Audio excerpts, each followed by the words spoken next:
Ay, ang ganda, Beo. 'Di ba? Na-curious talaga ako dito sa deodorant concealer stick. Ayan, kaya dalawa na agad yung binili ko. Dalawang shade nga pala yung kinuha ko, guys. Ito yung neutral color, guys. 'Di ba? Ayan, ayan si neutral. Tabagay talaga to sa mga mapuputi or sa mistisa talaga. Another one naman is si cool. Okay, ito naman yung pang morena. Okay? Huwag nyo siya basta-basta hihigitin. Ikot-ikot nyo lang siya para hindi sasama yung buong product or hindi siya matutuklab. Ayan. Yan nyo. O, di ba? Ito naman yung cool.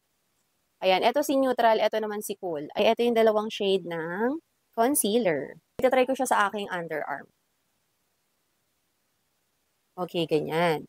Kung medyo mahina yung confidence nyo magsando, pwede kayo maglagay nito para makapagtaas kayo ng kamay, mga sis.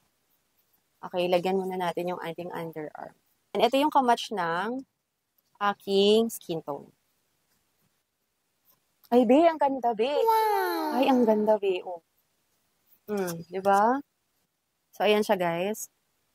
Pero hindi lang yan, kailangan natin siyang iset ng powder. Meron din ako nitong Dioflex powder. So, kompleto ako ng product ng Mixed True Beauty, guys. Especially itong Dioflex. Kasi, gamit ko yung kanilang Dioflex spray. Underarm. So, ayan. Lagyan lang natin siya para mag-set. Ayun yung sabi sa instruction. May confidence ka nang magtaas ng kilikili. Pag nag-apply nga pala kayo nitong concealer, kailangan yung iset ng Dioflex powder. So, itong powder na to yung kailangan yung gamitin. Meron siyang odor and sweat protection. Okay? So, ganyan siya, guys. Kaya, guys, kung gusto nyo itong itry nyo na. Ang ganda niya.